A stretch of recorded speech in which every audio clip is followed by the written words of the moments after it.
never changing. His love reaches beyond our failures and wraps us in grace. No matter where we are in life, we can rest in the assurance that God loves us with a perfect love. He demonstrated this love by sending His Son for our salvation, offering us a relationship filled with compassion and mercy.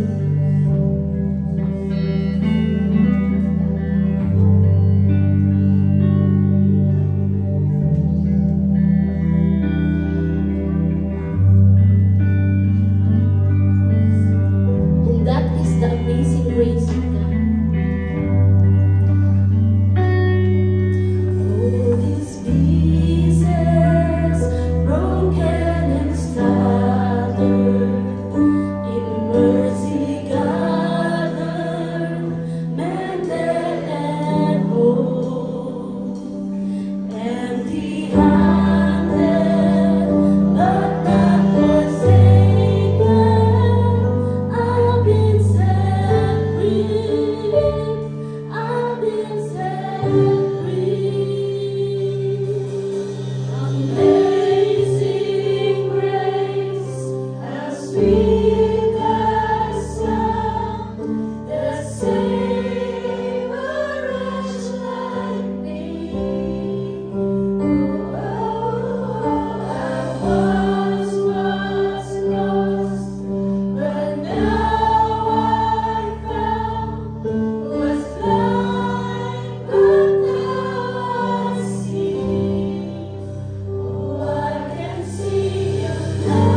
unconditional love, Lord.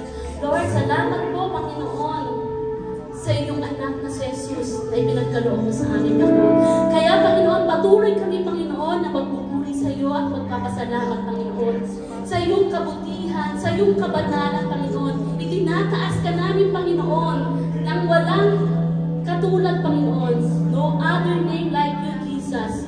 No one can ever replace you, Lord God. Lord, patuloy ka namin pupurihin at sasambahin sa araw-araw ng aming buhay. Sa araw-araw, Panginoon, na ginagawa mo sa amin, Panginoon, patuloy ka, Panginoon, na nagmamahal sa amin. Kaya, Panginoon, kahit bagaman, Panginoon, hindi kami karapat-dapat sa iyong harapan, Panginoon, nandiyan ka, Panginoon, para kami iyong yakapin at mahalin, Lord God. Salamat po sa iyong pag-ibig, Panginoon. Patuloy po kami magpupuri sa iyo, Panginoon, sa buong buhay namin, sa pangalan naman ni Jesus. Amen.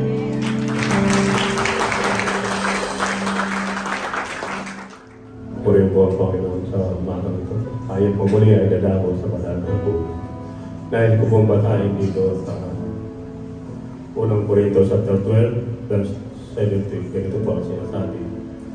Kaya nang sino mang kumakain ng tinapay o uminom ng saro ng Panginoon na di karapat-dapat ay magkakasala sa katawan at dugo ng Panginoon. Datapwat siya sa atin ng tao ang kanyang sarili at saka kumain ng tinapay at uminom sa saro. Sapagkat ang kumakain at uminom sa saro ng Panginoon ay kumakain at umiinom ng hatol sa kanyang sarili kung hindi niya kinikilala ang katawan ng Panginoon. Malinaw po ang pagkakasabi sa banal na kasulatan sa oras nito na may pinapahawatin po ang Panginoon sa bawat sa atin na tatlong bagay. Una, kung paano bumaba siya rito sa lupa at ang kanyang katawan ay tumanggap lahat ng uri ng pasakit, binugbog, ipinako sa krus at namatay. Pangalawa, yung dugo na tumaga sa kanyang katawan sa labis na pahirap upang ang ating mga kasalanan ay mahugasan. Pangatlo, sabi niya rito, tayo ay hindi karapat-dapat. Sapagkat ang bawat sa atin, pati po natin na tayo po ay makasalanan. Kaya ang sabi niya rito, malinaw po ang pagkakasabi. Siya sa atin po natin ang bawat sa atin. Balikan po natin ang ating mga sarili. Pati po natin na sa bawat araw na tayo po ay nakakagawa ng pagkakamali, tayo po ay hindi karapat-dapat sa banal na hapon. Kaya nais ng ating Panginoon Diyos, upang tayo maging karapat-dapat, ihingi po natin ang kapatawaran ng ating mga kasalanan. Kausapin po natin siya sa oras na ito. Tayo po ay umupo at manalangin. Ama namin Diyos, Diyos na lubang makapangyarihan sa lahat. Muli po kami ay nagpapasalamat sa umagang ito. Sapagkat nabang naman namin ang iyong dakilang pag-ibig. Tunay nga na ikaw ang Panginoon Diyos na laging nagbibigay sa amin ng kagalakan sa aming mga puso. Kalakasan ng espiritual ng panampalataya. Salamat Ama sapagkat sa lahat ng pagkakataon, sa lahat ng mga pagsubok, saan man kami pupunta, kailanman ay hindi nyo kami iniwan, lagi nyo kami sinasamahan, lagi nyo kami pinagtatagumpay. Salamat Ama sa pagkatunay ang iyong mga salita kailanman na hindi nagkukulang at lagi niyong pinatutuhanan sa bawat isa sa amin na ikaw ay tapat at dakila. Kaya marapat kang sambahin, marapat kang papurihan, marapat na mga awitin, mga langit ay sa iyo lamang ihandog Ama. Sa oras na ito, narito po kami sa iyong banal na harapan. Isinusuko po namin ang aming mga kasalanan. Sapagkat kung paano sa araw-araw nakakagawa kami ng mga pagkakamali, mga kasalanan, na ito'y naging sanhiin na kami ay hindi kalugod-lugod sa iyong panaharapan. Sa oras na ito, Ama, ay sinusuko po namin ang lahat ng ito upang sa pag-alaala ng simbolo na iyong dakilang pag-ibig, kami po ay maging karapat-dapat. Ang lahat ng ito ay ang pinapasalamat dalangin sa matamis ng pangalan ni Jesus.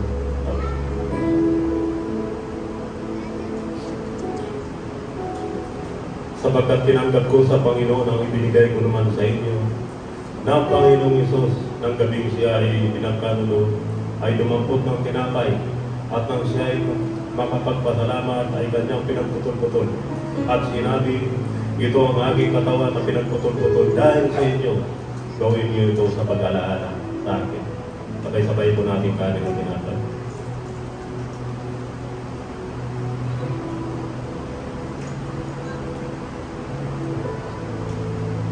At gayon din naman hinawakan ng saro. Pagkatapos ng mga hapunan na sinabi, ang saro to siya bagong tipa ng aking dugo. Gawin niyo ito sa tuwing kayo magsisinaw sa pag-alaala sa akin. Uli po, sabay-sabay mo natin ito.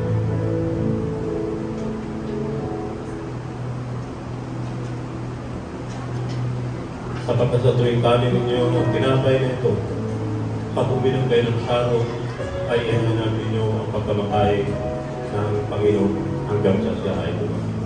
Tuloy po sa masaganang pagpapala sa banal na salita ng ating Panginoon. Yan, magandang umaga po sa ating lahat. Patingin nga niyo po yung harap, likod, kaliwakan ninyo ng magandang umaga. Okay, na may ngiti. Tayo po ay dadako na sa pagkapaloob sa ating Panginoon. Handa na po ba kayo? Palakpakan nga po natin ang malakas na oras. Sino ba yung mahilig magluto? Taas ang kamay. Yan, lahat. Dahil nasa kitchen ministry. Sa Pastor John. At tagakain lang. Ako din. Okay. Yan. Pag nagluluto po ba kayo, maraming sangkap? Yes. May malaki pang sangkap? May maliit? Okay. Pag may nawalang sangkap, may nababago ba sa lasa? Meron, di ba? Halimbawa, nakalimutan mo lagyan ng asin. May lasa ba? Maminta, wala. Pag nakalimutan mo lagyan ng paminta, nawawala yung lasa. Lalo pag adobo, pag nakalimutan yung paminta, parang may kulang. Pag nakalimutan yung, ano nga yan, yung dahon, laurel, yan. Minsan, kailangan may laurel eh. Minsan, at swerte. Okay. Yan. Minsan, yung maliliit na bagay, yung ang pinaka-mahalaga. Halimbawa, dun sa Marcos 12:41-44, tulad ng pagbigay ng babaeng balo, maliit lang yung binigay niya, pero malaking ang impact noon sa ating Panginoon. Amen po ba? Amen. Yan. Kaya kung minsan naisip natin, baka maliit yung binibigay natin, pero actually, pag binigay natin lahat yung maliliit na yon, malaki ang impact sa bawat isa. Basahin po natin yung ating main verse na matatagpuan sa talata sa Roma chapter 12 verse 4 and 5. Sabi po doon, kung paano ang katawan ay binubuo ng maraming bahagi at magkakaiba ang gawain ng mga ito, gayon din naman, kahit na tayo ay marami, nabubuo tayo sa isang katawan ni Kristo at tayong lahat ay bahagi ng isa't isa. Sabihin nyo nga po sa katabi nyo, sa harapan muna, tapigin nyo yung harapan nyo, mahalaga ka kapatid. Sa likuran naman, ever tayo, mahalaga ka kapatid. Sa kaliwa, mahalaga ka kapatid. Sa kanan, mahalaga ka kapatid. Okay, yan po. Ang nagre-remind po sa atin na hindi ako, hindi kung sinong tao, nire-remind po tayo ng ating Diyos na ang bawat bahagi at tayo isa't isa ay mahalaga. Minsan, may mahinang bahagi, pero hindi ibig sabihin hindi siya mahalaga. Minsan naman, may sobrang lakas, hindi naman ibig sabihin sa'yo sobrang halaga. Ang kailangan, magtulungan tayo isa sa isa't isa. Amen po ba? Kaya sa pagkakaloob natin, alalahanin natin na tayo ay mahalagang bahagi ng katawan ni Kristo. Tayo po ay manalangin. Panginoon, maraming salamat po sa kabila po ng aming kakulangan, kahinaan. Panginoon, nandyan po kayo upang kami ipapagtibay. Alam po namin na kami ay maliliit na bahagi na inyong pinag-isa-isa, Panginoon, upang gayon magkabuklod-buklod. Panginoon, kayo po ang magpuna ng aming mga pagkukulang sa bawat isa, Panginoon. Nawa ito ay maging kalakasan ng bawat isa upang sa gayon, Panginoon, mabuo ang inyong katawan upang makapagtrabaho ito ng maayos. Panginoon, pinapanalangin po namin yung trabaho ng bawat isa, kung saan nagmumula yung kinabubuhay ng bawat isa. Yung kalakasan, Panginoon, ng bawat isa upang magampanan ng bawat isa ang kanyang tungkulin. Panginoon, sa iyo kami sumasandig, umaasa, Panginoon, nawa lahat ng mga pagpapalang ito, Panginoon, ay bless ninyo, Panginoon. Panginoon, sa iyo kami biglang humingi ng kakalakasan, ng katalinuhan, kakayahan, Panginoon, upang pamahalaan lahat ng mga biyayang ito, Panginoon. Hindi namin magagawa ito kung wala ang iyong tulong. Sa kabila ng aming kakulangan, Kayo, Panginoon, na nagpupo nito upang maging isang malaking bahagi ng inyong gawain dito sa lupa. Ito ang hiling namin sa iyo, Panginoon, kasama ng inyong pagpapala sa pangalan ni Jesus. Amen. Good morning po. Ipipresent po namin sa ngayon sa inyong harapan, Dorcas Kim Abigail.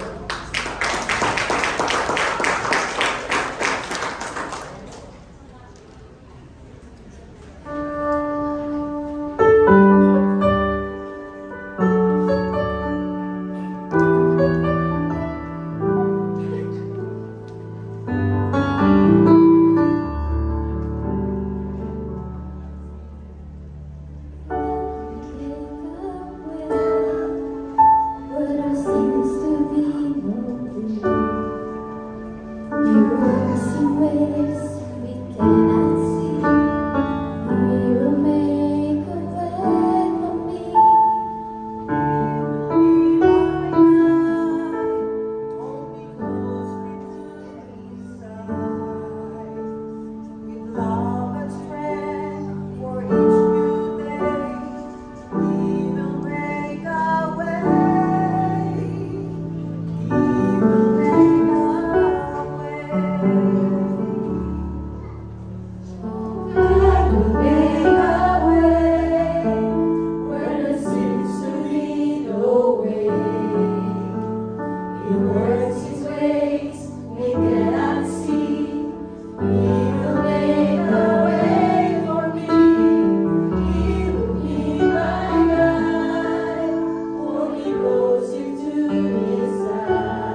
So bago po natin pag-aralan yung topic po natin today, I want you to open your Bible in the book of Acts chapter 4. Babasahin po natin ito, chapter 4, verse 1 hanggang 22. Yan. Samahan niyo po ako pag-aaralan po natin itong chapter po na ito.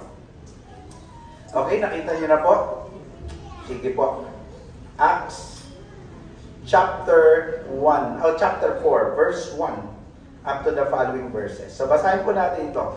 The priest and the captain of the temple guard and the Sadducees came up to Peter and John while they were speaking to the people. They were greatly disturbed because of the apostles were teaching the people, proclaiming in Jesus the resurrection of the dead. They seized Peter and John because it was evening. They put them in jail until the next day. But many who heard the message believed, so the number of the men who believed grew about 5,000. Verse 5. The next day, the ruler, the elders, and the teachers of the law met in Jerusalem. Annas, the high priest, was there, and so were Caiaphas, John, Alexander, and others of the high priest family. They had Peter and John brought before them and began to question them. By what power or what name did you do this? Then Peter, filled with the Holy Spirit, said to them, rulers and elders of the people, if we are being called to account today for an act of kindness shown to a man who was lame and are being asked how he was healed, then know this, you, all the people of Israel, it is by the name of Jesus Christ of Nazareth, whom you crucified, but whom God raised from the dead, that this man stands before you healed. Jesus is the stone you builders rejected, which has become the cornerstone. Salvation is found in no one else, for there is no other name under heaven given to mankind by which we must be saved. When they saw the courage of Peter and John and realized that they were unschooled, ordinary men, they were astonished and they took note that these men had been with Jesus. But since they could see the man who had been healed standing there with them, there was nothing they could say. So they ordered them to withdraw from the Sanhedrin and then confer together, what are we going to do with this man?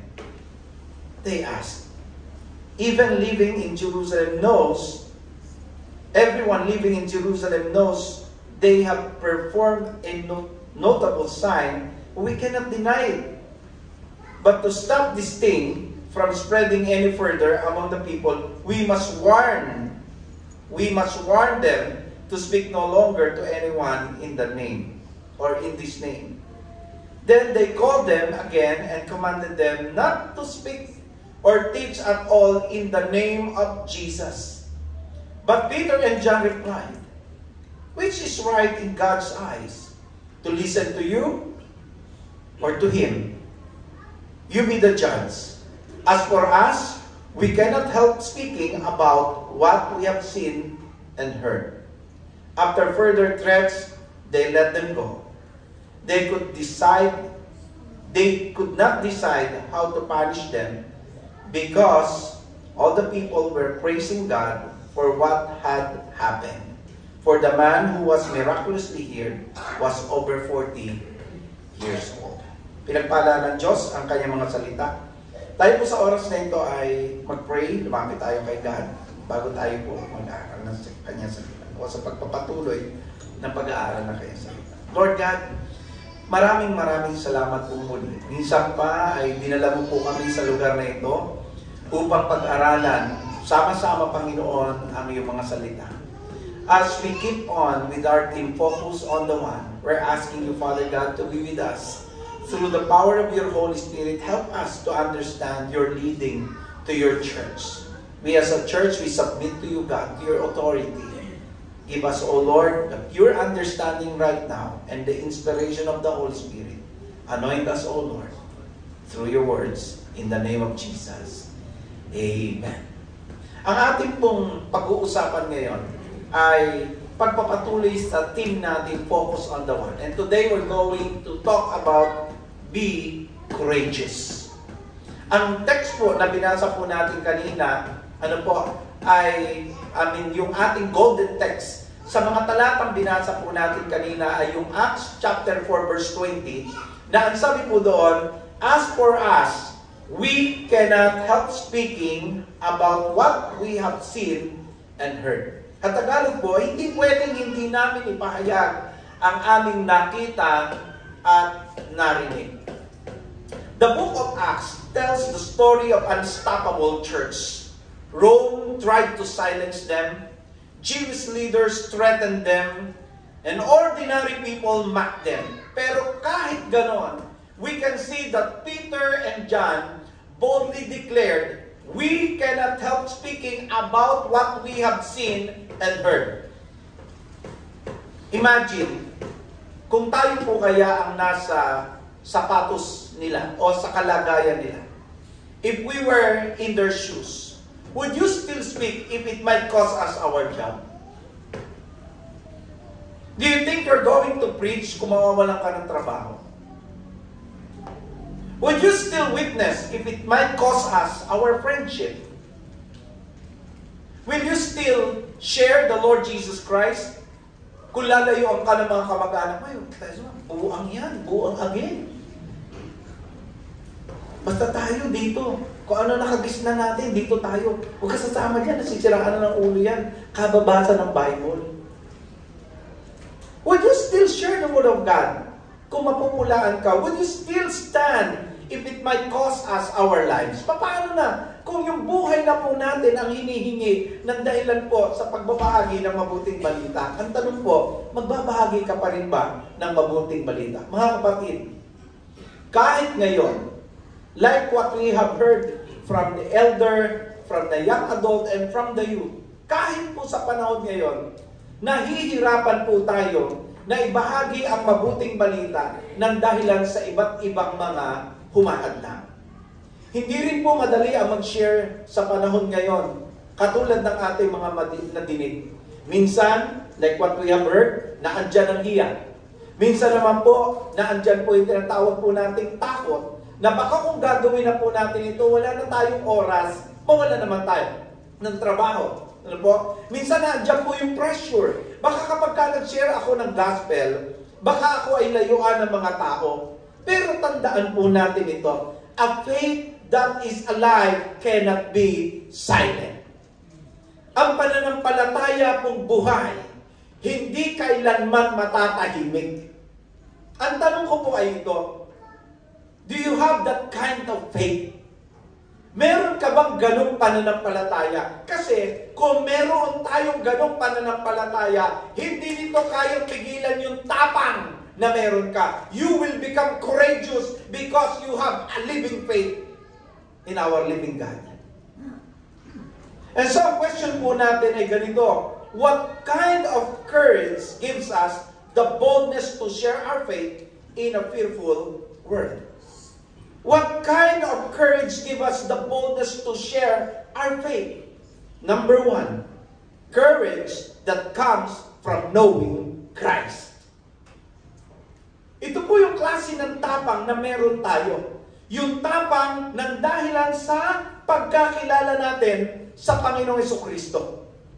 In Acts chapter 4, verse 13, we have heard from the story na binasa ko po kanina. Sabi po dito, when they saw the courage of Peter and John, and part of that verse, and sabi, they were astonished and took note that this man had been with Jesus. Naalala po nila, nakilala po nila na itong si Peter and John ay kasama po ni Jesus. They had been with Jesus. Remember mga kapatid, maibabahagi mo yung mabuting balita dahil meron kang tapang na nagmumula sa pagkakilala mo kay Jesus Christ. You know mga kapatid, ang tapang ay hindi galing sa personality. Maaaring tiger look yan. Bakit tignan nyo nga katabi nyo? Mukha ba tigre? Tiger look ba? Maaaring sa tingin mo, naku, ayoko lumapit, mukhang mataray. Meron po ba kayong gano'n?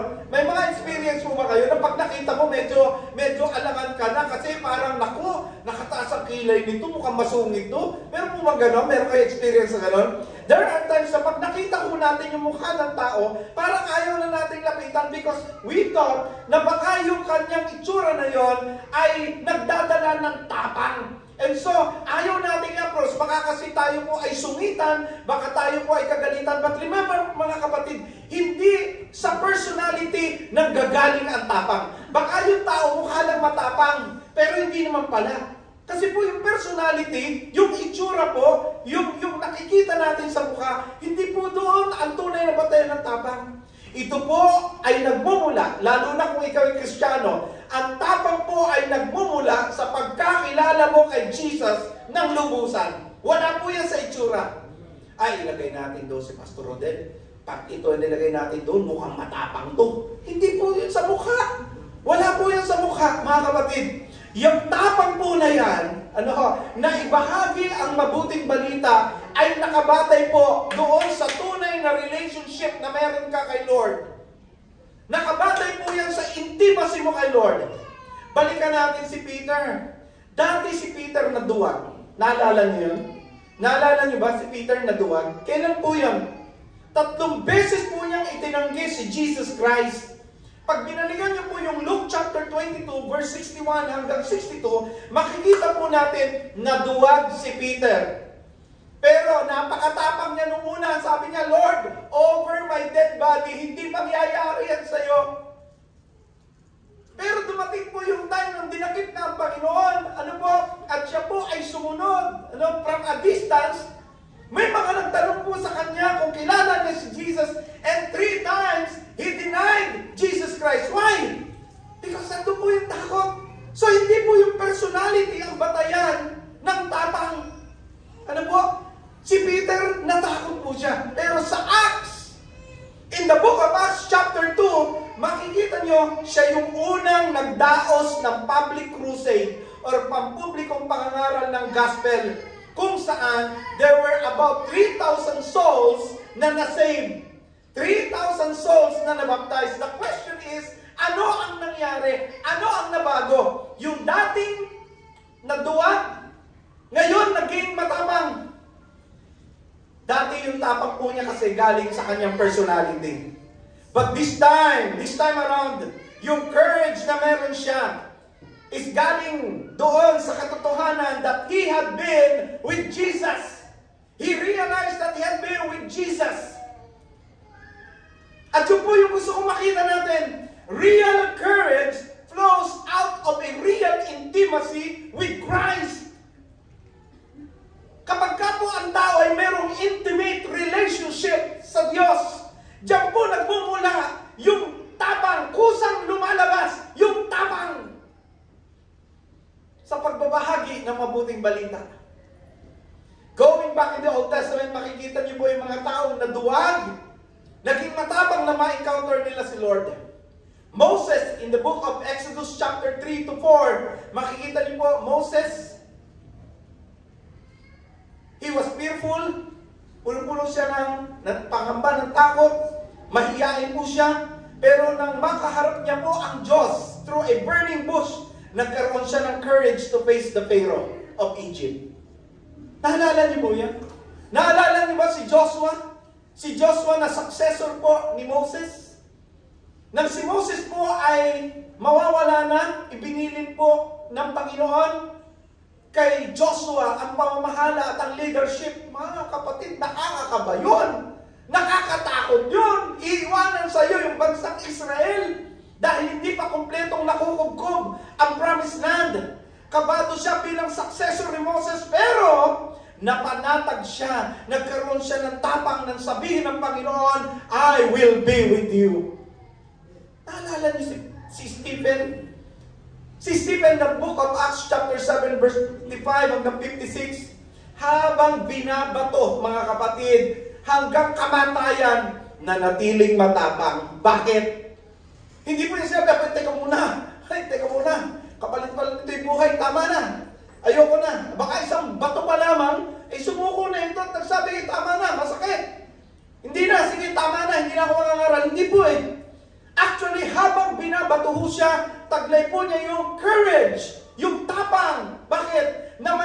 yan hanggang mamatay because nakita niya sa kanan ng Diyos ang Panginoong Jesus. Siguro mag-isip tayo, sila lang yung may kaya noon.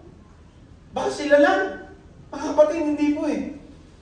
Even itong si Jim Elliot noong 1927 to 1956, isa po siyang young missionary sa Ecuador at meron po siyang 4 na kasama na pinatay ng Guarani tribe habang sinusubukang mag-share ng gospel. Pero alam niyo po ba, bago siya namatay, isinulat niya ang mga ganitong kataga sa kanyang journal. Ito ang sabi niya, "He is no fool who gives what he cannot keep to gain what he cannot lose." Ano ibig sabihin? Para kay Jim, hindi kawalan sa kanya kahit mamatay siya sa pagmimisyon. Dahil alam naman niya na may buhay siyang walang hanggan na kahit kailan hindi mawawala sa kanya. Kaya yung tapang niya, hindi ho galing sa sarili niya, kundi po galing sa isang malalim na relasyon kay Kristo. Mga kapatid, this is very interesting. Alam niyo kung bakit? Because years later, yung asawa po nila, sila po ang nagpatuloy ng pagbimisyon at maraming tribo ang naligtas. Kasama po mismo yung pumatay sa asawa.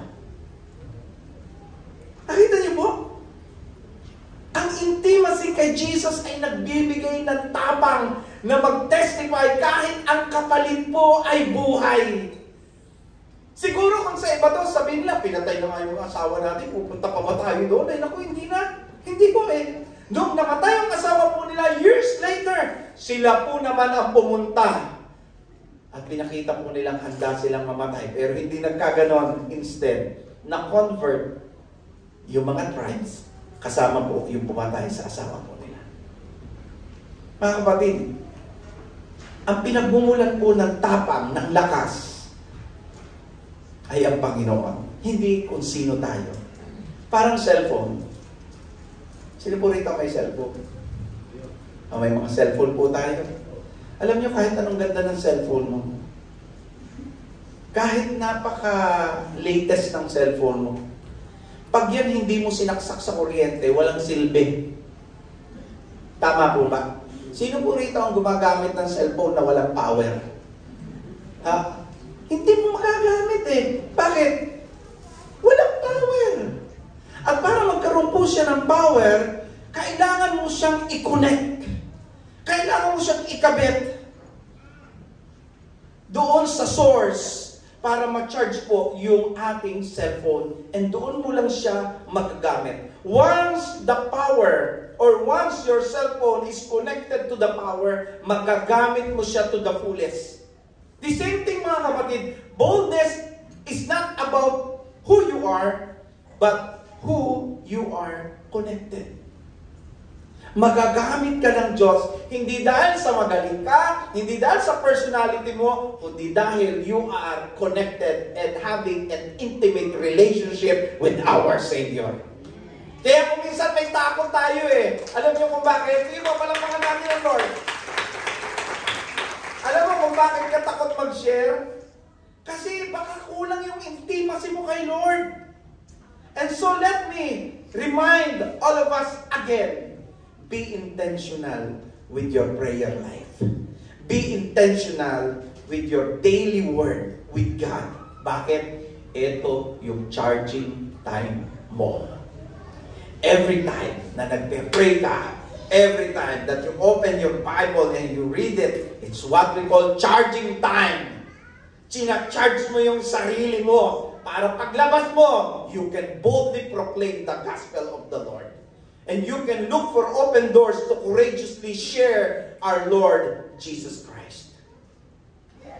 What kind of courage gives us the boldness to share our faith?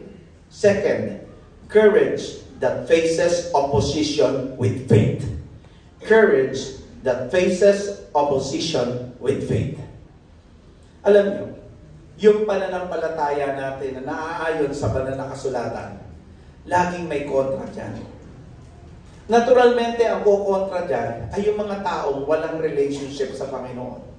Kaklase mo, kamag-anak mo, kakilala mo, ordinaryong tao na binabahaginan mo ng mabuting balita. There will always be opposition sa iyong pananampalataya. Laging merong kokontra sa pananampalataya mo. You receive the Lord Jesus Christ, ang unang kokontra sa iyo, pamilya mo. And I experienced that.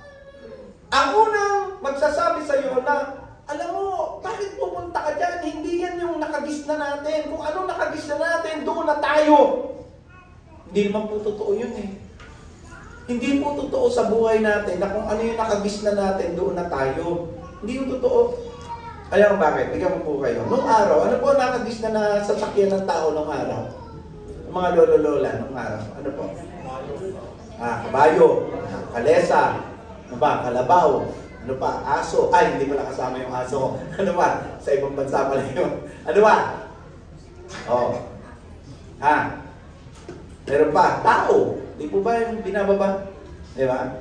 O ngayon, ano na po sinasakyan natin? Anong sinasakyan natin ngayon?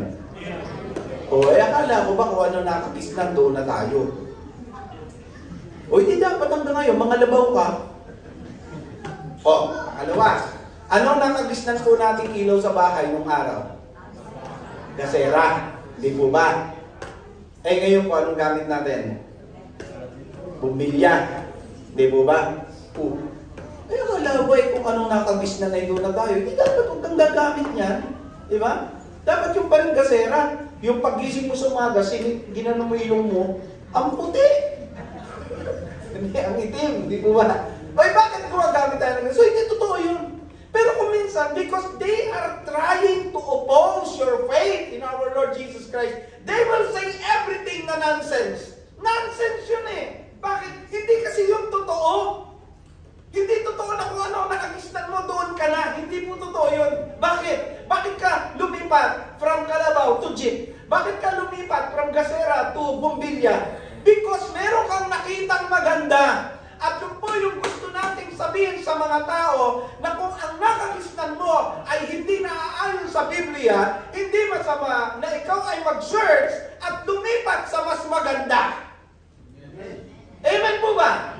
And that's the reason why we are all here. Because nakita ho natin, teka muna, mukhang mas tama ang sinasabi ng Biblia. Mas may assurance ako sa sinasabi ng love letter ng Diyos. But there will be opposition.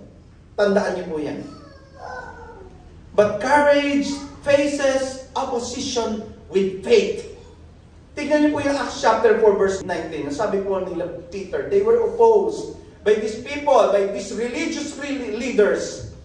Sabi po ni Peter ay ganito. Ang sagot sa kanila, judge for yourselves whether it is right in God's sight to obey you rather than God. Because they were commanded to silence their lips, not to talk about the risen Savior. They were asked to not to preach about the resurrection of the Lord Jesus Christ. They were opposed by these people, by these leaders who don't believe that the Lord Jesus Christ is our Savior. Kapatid, true boldness is not the absence of fear, but it is by having faith to triumph over your fear. Ang mga apostol po, hinarap po nila yung mga threats, yung imprisonment, even yung kamatayan, and yet they said, we will obey God, not men. Habang hinaharap po nila yung opposition na yun, ang sabi po nila, susunod kami sa Panginoon, hindi sa tao. Kaya sabi po nila, sige nga, isipin nyo mabuti, alin na mas mabuting sundin? Ang sumunod kami sa Diyos o sumunod kami sa tao? Alam niyo mga kapatid, ito po yan. Ang tunay na tapang ay yung susunod ka sa Diyos kahit may kapalit. Amen po ba? Amen po ba? Tignan nyo na lamang po. Balikan natin sa Old Testament. Kilala nyo si Daniel? Daniel sa lion's den, naalala niyo po yan? Chapter 6, verse 10 ng Daniel. Alam niya po na bawal ang manalangin. Pinagbawal po yung pagpe-pray. Pero ito po si Daniel, hindi po siya natakot. He prayed openly. Ano po nangyari? Nilagay po siya doon sa, lion's den. Pero iniligtas ng Diyos.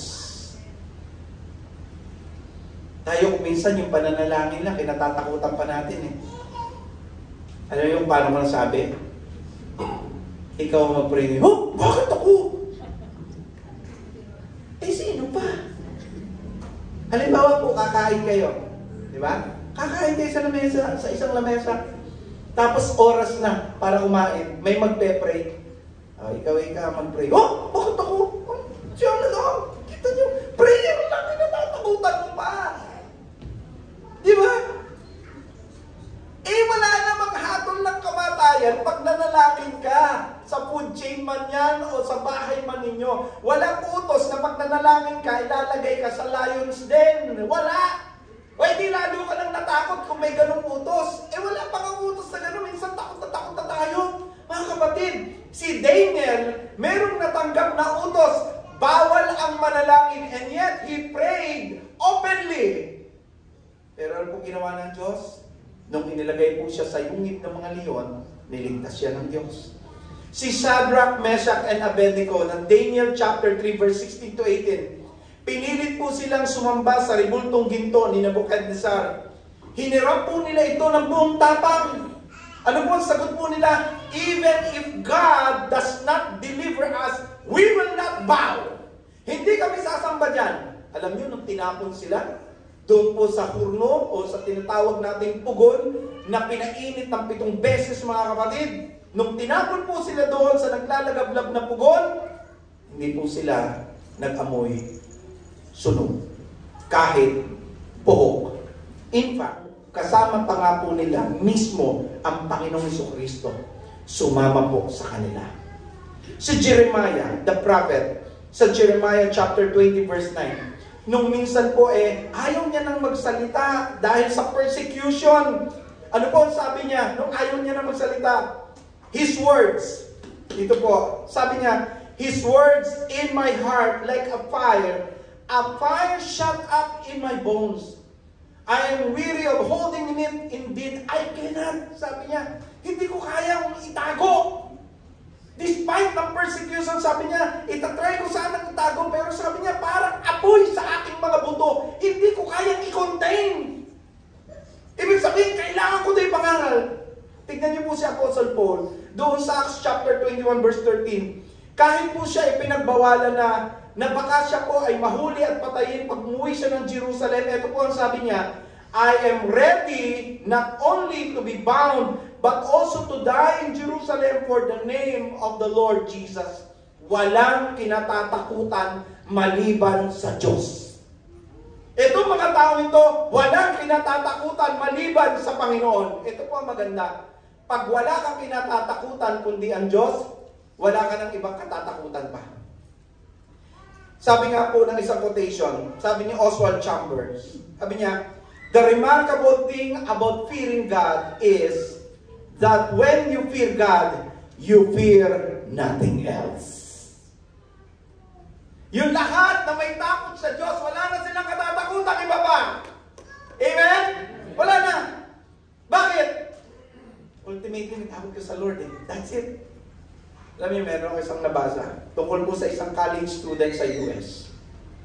Pinagbawalan po siya na magdala ng Bible sa loob ng klase. Pero despite of that, she continued to bring and read her Bible during breaks. And she even shares verses sa kanyang mga kaklase. And dahil po doon sa kanyang simpleng boldness sa mga kapatid, one of her classmates going through what we call depression approached her. Nagtanong tungkol sa kanyang pananampalataya. And eventually mga kapatid, nakakilala sa Panginoong Hesus. Ano po ang tinuturo nito? Boldness is not always standing on pulpit. Sometimes it's quietly, consistently obeying God kahit mayroong nag-o-oppose. Kahit mayroong nag-o-oppose. So mga kapatid, huwag hayaan na ang takot ang pumigil sa obedience natin. Huwag niyong hayaan na yung takot ninyo ang pumigil sa pagsunod ninyo sa Diyos. Fear is natural, but faith redirects our fear. Remember this mga kapatid. Boldness is not about shouting loudly, but about obeying faithfully. Pangatlo po, what kind of courage gives us the boldness to share our faith? This is the third and the last. Courage that leads to change lives. Courage that leads to change lives. Nabasa na natin kanina na dahil sa tapang ni Peter at ni John, marami po ang tumanggap. Tingnan niyo po yung Acts chapter 4 verse 4. Ang sabi po dyan, but many who heard the message believed. So the number of men who believed grew about 5,000. Kapag ang Kristiyano po ay naging bold, naging matapang sa pagsunod at pagbabahagi ng mabuting balita, hindi lang siya natutulungan po nito. Naaapektuhan po, nababago at naliligtas pati yung mga taong nakapaligid sa kanya. Boldness always bears fruit. Tandaan po natin yan. Hindi tayo tinawag ng Diyos para maging impressive speakers, maging eloquent speaker. Hindi po. Tinawag po tayo ng Diyos para maging faithful witnesses of the gospel. Ang power, hindi nang gagaling sa galing natin. Ang power nang gagaling sa gospel. Anong resulta? Change lives. Bagong buhay. Tingnan nyo na lang po, si Paul at si Silas. Nung nakulong po sila sa Acts chapter 6 verse 16, Acts chapter 16 verse 25 to 34. Sila po ay ikinulong, ginulpi o binugbog. And yet, sa gitna po ng pangyayari yun, ano pong ginawa nila? In the midnight, sila po ay nagpuri sa Diyos. Umawi sa Panginoon. Ang hindi po nila alam, sa pagkakataong yun, gagawa ng milagro ang Diyos. God made a miracle. God shook the prison, breaks the chains, and opened the doors. And huge miracle po ito. Yung Philippians jailer, na akala po nakatakas sila, yung pong oras na yun ay pinigilan ni Pablo para saktan ang kanyang sarili. The good thing is, ito pong Philippians jailer po na ito, nakapakinig ng mabuting balita, and on that day, hindi lang po siya, pati ang kanyang household ay naligtas. Ano po ang point natin? Boldness in the midst of suffering can lead others to salvation. Ito po ang tanong ko. Ano po ang pinagdadaanan mong suffering ngayon? Kung meron tayong suffering na pinagdadaanan, in the midst of that, we can still share the gospel. We can still share the good news of the Lord Jesus Christ. As we worship, as we sing. At ito ang magandang resulta. It can lead people to salvation. Tingnan niyo po yung mga early church o yung unang mga mananampalataya sa Acts chapter 8 verse 4. They were persecuted, pero ito ang maganda. Habang sila po ay nakangalat, ano pong ginawa nila? They shared the gospel kahit kanino, kahit saan. Without hesitation, without reservation. Anong resulta? The gospel was spread beyond Jerusalem to Judea and Samaria at hanggang sa atin. Remember that boldness in the midst of trials becomes an opportunity for evangelism. Baka meron po kayong mga kaibigan na may mga problema. Opportunity yun para mag-share ng gospel. Amen? Amen? Pag meron po kayong mga kaibigan na nangungutang sa inyo, opportunity yun para mag-share ng gospel. Amen? Amen? Totoo po yun. Pag may nag-chat sa inyo, pautang naman yan. Tanong mo, magkano? Oh, pautangin ako nito. Sinabing, pautangin mo kahit 3,000. Sige, magkita tayo mamaya. O, pagkakita mo, Brad, sabihin mo, wala akong 3,000. Nakipagkita ako sa'yo dahil gusto ko ibahagi si Kristo. Sigurado, tagaktak ang pawis noon. Huwag na natin kamong sayangin ng pagkakataon. Kahit wala akong 3,000, meron akong isang Kristo at yan ang gusto kong ibahagi sa'yo. At least, kung mamatay ka man dahil hindi ka nakapangutang sa langit ka pupunta. Amen? I mean, you think of the opportunity. Sometimes trials becomes an opportunity for evangelism. At hindi lang po yun. As we evangelize, one spark mga kapatid, isang spark lang can ignite the chains of reaction. Ano po ang point ko? Hindi mo alam, dahil lang sa nag-share ka sa kanya, isang spark lang, pwede pong ma-share niya ang lahat. Sabi ni Charles Spurgeon, a man full of courage for Jesus, or for Jesus Christ, is a sermon himself. Ikaw mismo ang sermon sa mga taong nakapaligid. Pwede po ba, this week, sermonan niyo po yung mga tao? I mean, sa pamamagitan ng buhay niyo, sa pamamagitan ng pagbabahagi ng mabuting balita sa kanila. Don't underestimate one simple conversation. God can use that to change eternity. Tandaan niyo po, trabaho po natin ito. Alin? We plant. We water. Okay? Yan po ang trabaho natin eh. Yan ang part natin. We plant, we water, but God gives the increase. 1 Corinthians chapter 3, verse 6. Ang importante, gawin po natin yung mag-share, mag-follow up, at bahala si Lord mag-convert. Hindi natin trabaho mag-convert. Sabi mo nga sa tabi mo, hindi mo trabaho yun. Correct, hindi mo trabaho yung mag-convert. So, iwasan mong mag-convert ng tao. Baka na-convert yan dahil sa'yo. Hindi mo yan kaya iligtas. Hindi. We share the good news. We watered it, we follow up. But God gives the increase. Tandaan niyo po, boldness today might lead to someone's salvation tomorrow. Kaya wag po tayong matakot dahil ang simpleng pagsunod natin ngayon, maaari pong maging simula ng pagbabago ng buhay ng iba. Siguro hindi po ako ganito ngayon, hindi po nabago si Tio Romy, hindi naakay ang family namin sa tamang pananampalataya kung hindi po matapang si Brother Chody na nag-share ng gospel. Today, God is telling each and every one of us to be courageous. So what kind of courage gives us the boldness to share our faith in a fearful world? Tatlong bagay po. One, faith that comes from knowing Christ. Hindi galing sa personality mo. Hindi galing sa galing mo, kundi galing sa presence ni Jesus. Because you are intimately connected to Him. That's what gives you the courage.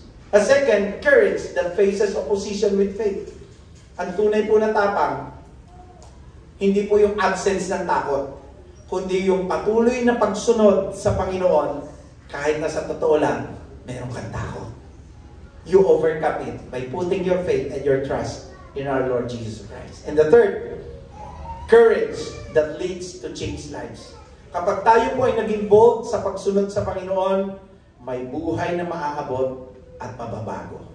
Ilan po kayang kaluluwa, pagdating ng araw, ang tatapik sa balikat mo at sasabihin, thank you ha, kung hindi ka naging matapang i-share ang kaligtasan, baka hindi mo ako kasama rito sa langit. Ilan po kaya magsasabi sa atin ng salamat? Kung wala ang tapang sa mga unang Kristiyano, baka wala po ang kaligtasan dito sa Church of Christ San Pedro. Dito sa lugar ng San Pedro. Pero dahil sila po ay courageous sa kanilang pananampalataya, ang ebanghelyo po ay umabot, nakarating dito sa atin. Isipin niyo po yung domino effect, mga kapatid. Isang maliit po na domino lang, ang itulak mo, kaya niyang pabagsakin ang napakarami hanggang yung domino na nasa dulo, kaya niyang maabot. Ganyan din po yung boldness, mga kapatid. Kahit isang maliit, na act of courage, isang maliit na act of prayer para sa isang taong wala pa kay Kristo, isang maliit na act of invitation or testimony, mga kapatid, pwedeng magsimula ng chain reaction that can topple strongholds and bring people to our Lord Jesus Christ. Isipin po natin yan. Mga kapatid, ang mundo po ngayon ay nangangailangan ng mga Kristiyanong hindi tahimik, hindi takot. Mga Kristiyanong courageous na servant ni Christ ang kailangan ng mundo ito. Ang pamilya mo nangangailangan ng iyong patutuo. Share the Lord Jesus Christ and your testimony with courage. Ang kaibigan mo na walang pag-asa, nangangailangan makarinig ng mabuting balita, mga kapatid, ibahagi mo yung good news na may pag-asa dahil kay Kristo. Yung kapitbahay mo, yung kasama mo sa trabaho, yung kaklase mo, di ba? Baka ikaw po yung Peter sa kanilang buhay na gagamitin ng Diyos para malaman po nila ang mabuting balita. Nakakalungkot naman yon. Ikaw papasok sa langit, sila papasok sa impyerno. Dahil hindi po nila alam yung good news. Kaya ngayong oras na ito, gawin po natin prayer ito. Lord, fill me with courage to speak and live for you. Pwede po ba natin itong i-recite?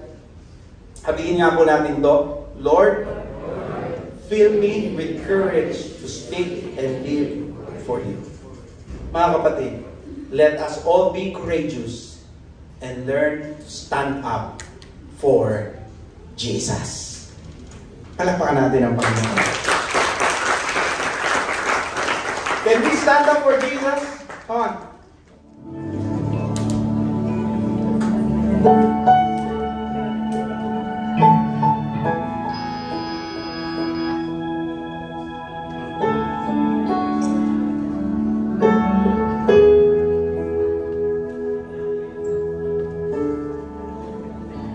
Tayo kung katinis tayo.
I believe in God.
Tayo po ay manalangin, mga kapatid.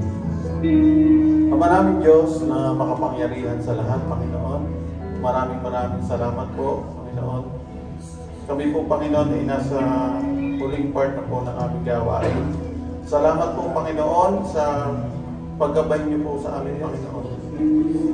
Lord, nawa po ay napasaya namin kayo, Panginoon, sa ginawa naming awitan, sa pagpupuri namin sa inyo, Panginoon. Nawa, Lord, kayo po ay nabigyan namin ng kaluguran, Panginoon. Lord, salamat muli po, Panginoon, sa mga salita mo na aming narinig, Panginoon.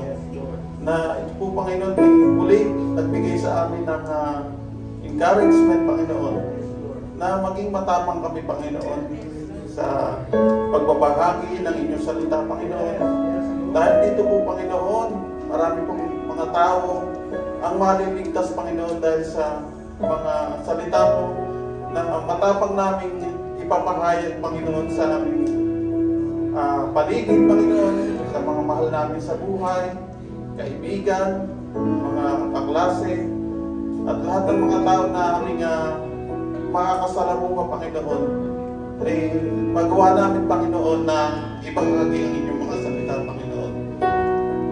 Lord, patuloy niyo po kami bigyan ng lakas, ng karunungan, ng katapangan, Panginoon. Nang sa ganun, Panginoon, patuloy niyo kaming magamit, Panginoon, sa lalo pang ikalalawak ng inyong mga salita, Panginoon. Lord, ngayon po, Panginoon, ay may mga kapatiran po kami na dumaranas ng mga karamdaman, Panginoon. Kagaya po ng aming kapatid na si Brother Julian, Panginoon. Ngayon pong araw na ito, siya po ay uupirahan, Panginoon, sa lalamunan, Panginoon. Hiling-hiling po namin, Panginoon, ang inyong gabay, protection, Panginoon, sa kanyang at patuloy na bigyan niyo po siya ng lakas ng loob, ng tibay ng pananampalataya, Panginoon. Na sa inyo lang po siya laging magtiwala, Panginoon. Lahat po ng mga pangangailangan, financial, Panginoon, ay pagkakaloob niyo po sa kanya, Panginoon. Ganon din po sa aming kapatid na si Sister Myra, Panginoon, na raos na po, Panginoon, sa kanyang operasyon, sa kanyang gallbladder, Panginoon. Lord, ang hiling po namin ay mabilisang pagaling, Panginoon, sa kanyang opera, Panginoon. At lahat po ng kanilang mga kailangan sa buhay, Panginoon, ay kayo po ang magpuprovide, Panginoon. Lord, sa pansamantala po namin na pagkahiwa-hiwalay at pag-uwi sa bawat tahanan, hinihiling po namin ang inyong pag-iingat sa bawat isa, Panginoon. At patuloy niyo kaming bigyan ng kalakasan, Panginoon, habang kami po, Panginoon, ay nag-aantay sa inyong pagbabalik, Panginoon. Lord, salamat sa inyo po namin binabalik ang walang hanggang papuri at pasasalamat sa pangalan ng Panginoong Yesus. Amen.